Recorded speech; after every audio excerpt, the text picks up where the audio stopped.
इधर ममता को फाइनल झटका, उधर पीएम मोदी ने बंगाल से किए कौन कौन से वादे पूरे भी कर डाले। मुस्लिम आरक्षण घटाया, घुसपैठियों पर एक्शन, सीएम शुवेंदु के वो फैसले जिन्होंने बंगाल को हिला डाला है। चंपत राय के खिलाफ वकीलों ने क्या गजब कर दिया। सीएम योगी का बुलडोजर एक्शन तैयार है क्या, अब इसका अध्याय। बंगाल में आजकल या तो अंडों की बहुत चर्चा है या फिर कानून के डंडों की बहुत चर्चा है। जो अंडे बंगाल में बदलाव के बाद चल रहे हैं, चाहे आप घुसपैठियों पर एक्शन को ले, वो तो डंडे चल रहे हैं, चाहे आप मुसलमानों को मिल रहे आरक्षण की बात कर लीजिए। ऐसे ऐसे फैसले ताबड़तोड़ हो रहे हैं जिनसे बंगाल की पॉलिटिक्स हिली हुई है। पीएम मोदी के विजन को शुभेंदु अधिकारी एकदम फुल स्पीड में पूरा कर रहे हैं। आप देखिए बंगाल में कैसे फास्ट पेस में राजनीति हो रही है। भाई ओबीसी आरक्षण से मुस्लिम कोटा घटा दिया गया। बंगाल में यूपी की तरह एंटी गुंडा बिल पास हो गया। फर्जी बर्थ सर्टिफिकेट के गोरख धंधे का खुलासा हो गया है। घुसपैठियों के खिलाफ एक्शन की तैयारी चल रही है। योजनाओं में फर्जी लाभार्थियों की पहचान की जा रही है। सबसे बड़ी बात, बंगाल में यूसीसी लागू होने जा रहा है। यानी बंगाल में जितना कुछ गलत चल रहा था, भाई साहब एकदम रगड़ रगड़ के रीन वाली सफाई हो रही है, ऐसा लग रहा है। उधर ममता बनर्जी की राजनीतिक ब्लैक होल में जाती दिख रही है राजनीति। टीएमसी नेताओं पर अभी भी जनता का गुस्सा निकल ही रहा है। बंगाल की राजनीति का पूरा राउंड अप आपको दूंगा। साथ ही अयोध्या के राम मंदिर चंदा चोरी मामले में क्या बुलडोजर एक्शन होने जा रहा है, क्या चंपत राय और अनिल मिश्रा गिरफ्तार होंगे, एफआईआर होगी, क्या होगा, सब दिखाऊंगा। पहले एक ट्रेलर देखिए।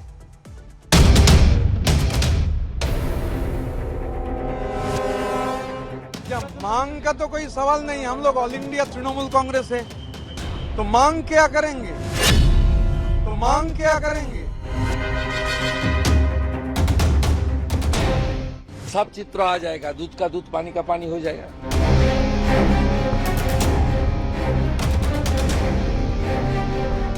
आज हमने देखा है कि एक टुटफुटिया झुंड, जो पता नहीं कहां से आ गए हैं ये लोग, एक यहां से आए हैं वहां से आए हैं, टुटफुटिया झुंड।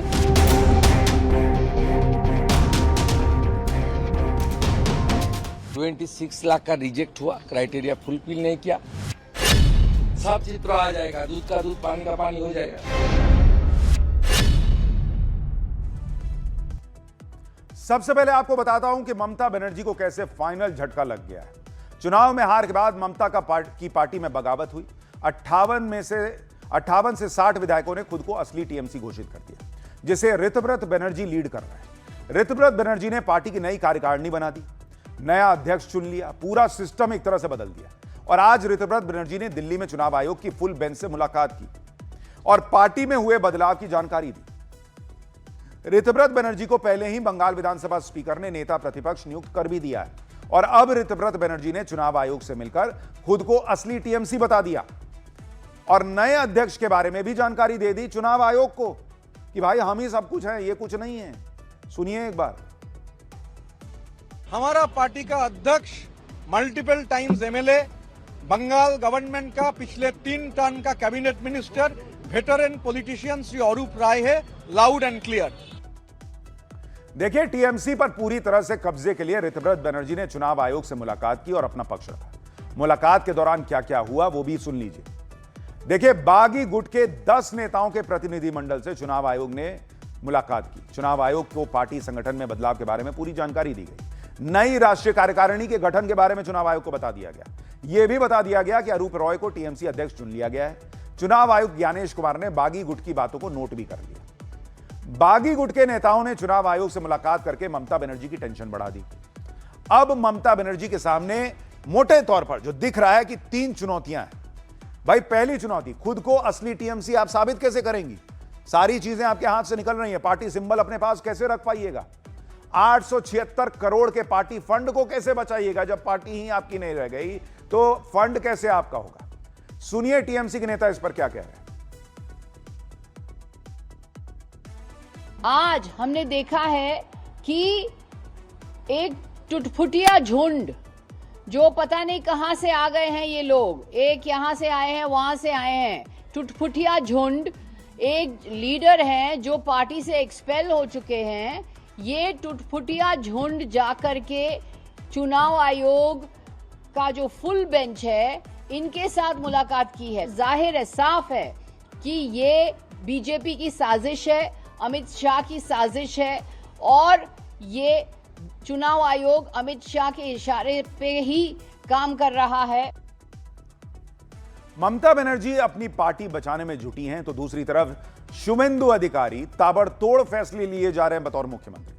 बंगाल में पीएम मोदी ने जो जो वादे किए थे, जो जो गारंटी दी थी, ऐसा लगता है शुभेंदु अधिकारी सुबह उठ के लिस्ट देखते हैं, तक करो, हो गया, चलो कर दिया, टिक लगाओ।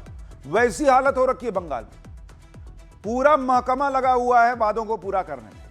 कल ही शुभेंदु अधिकारी ने बंगाल में अन्नपूर्णा योजना की शुरुआत कर दी। इस योजना के तहत पात्र महिलाओं को हर महीने 3,000 रुपए सीधे बैंक खाते में दिए जाने थे। शुरुआत हो गई, अकाउंट में जाने लगा पैसा। शुभेंदु अधिकारी नारी शक्ति से किया वादा पूरा कर रहे हैं। दूसरी तरफ सफाई अभियान चला रहे राज्य में। बंगाल में सरकारी योजनाओं के जितने फर्जी लाभार्थी थे, अब उनको चिन्हित किया जा रहा है। अन्नपूर्णा योजना में ही आप देखिए कि अन्नपूर्णा योजना के लिए 1,60,00,000 आवेदन आए थे। इसमें से 26 लाख आवेदन रिजेक्ट कर दिए गए। इनके आवेदन पात्रता के अनुरूप नहीं थे। कुल 1,10,00,000 महिलाओं को पैसा मिल गया है। बाकी की पात्र महिलाओं का पैसा प्रोसेस किया जा रहा है। यानी फ्री में ऐसे ही कोई भी आ गया और ले लिया वाला हिसाब नहीं है। जो योग्य है उसको ही मिल रहा है। अब सरकारी योजनाओं का लाभ सही और हकदार को ही मिलेगा, यह शुभेंदु अधिकारी कह रहे हैं। कुल 1,60,00,000 का पिटीशन आया था, 26 लाख का रिजेक्ट हुआ, क्राइटेरिया फुलफिल नहीं किया।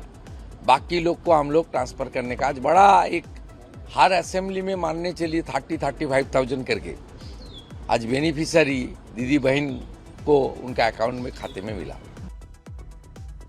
देखिए, ममता बनर्जी ने बंगाल में जमकर तुष्टीकरण की पॉलिटिक्स की, आरोप लगा। ओबीसी आरक्षण के कोटे में मुस्लिम उपजातियों की संख्या को भी ममता बनर्जी की सरकार ने बढ़ा दिया था। इसे अब शुभेंदु अधिकारी ने पलट दिया फैसला।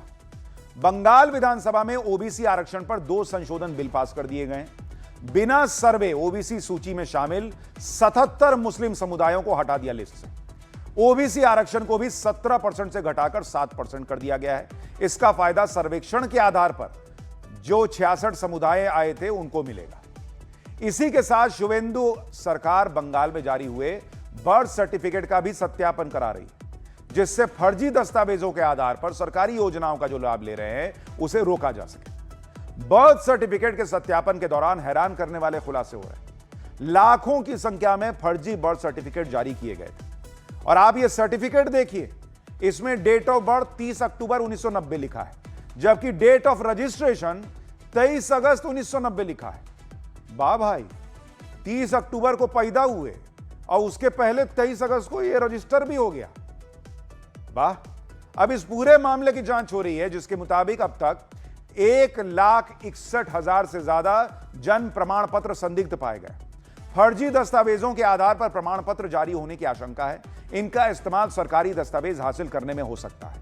पहचान पत्र और दूसरे दस्तावेजों में फर्जी सर्टिफिकेट के इस्तेमाल की आशंका है। संदिग्ध मामलों की जिला स्तर पर जांच तेज कर दी गई है। प्रमाण पत्र जारी करने वाले अधिकारियों और नेटवर्क की जांच हो रही है। कानून व्यवस्था के मुद्दे पर सीएम शुभेंदु अधिकारी अब योगी मॉडल अपनाते दिख रहे हैं। जैसे यूपी में एंटी गुंडा एक्ट लागू है, ठीक उसी तरह बंगाल में भी बिल पास किया गया है। बंगाल में सार्वजनिक सुरक्षा और असामाजिक गतिविधि नियंत्रण विधेयक 2026 लागू कर दिया गया है। इसके जरिए सार्वजनिक नुकसान की भरपाई दोषियों से कराई जाएगी। कानून के तहत दोषियों की चल अचल संपत्ति भी सीज कर ली जाएगी। बंगाल में महिलाओं की सुरक्षा के लिए नई पहल की गई है। हर पुलिस थाने में नारी सहायता केंद्र शुरू किया गया है, जहां 24 घंटे महिला पुलिस तैनात रहेगी। महिलाओं को हर तरह की पूरी मदद दी जाएगी। महिलाएं स्थानीय भाषा में शिकायत दर्ज करा सकेंगी। यानी जिस तरीके से आपने वो एक अनिल कपूर की फिल्म देखी होगी नायक, कि एक दिन के सीएम है तो खटाखट काम करो, शुभेंदु अधिकारी उसी मोड में काम कर रहे हैं। खटाखट फाइलें जो हैं वो निकलती जा रही हैं। और ऐसा लग रहा है कि वो योगी मॉडल भी थोड़ा बहुत फॉलो कर रहा है।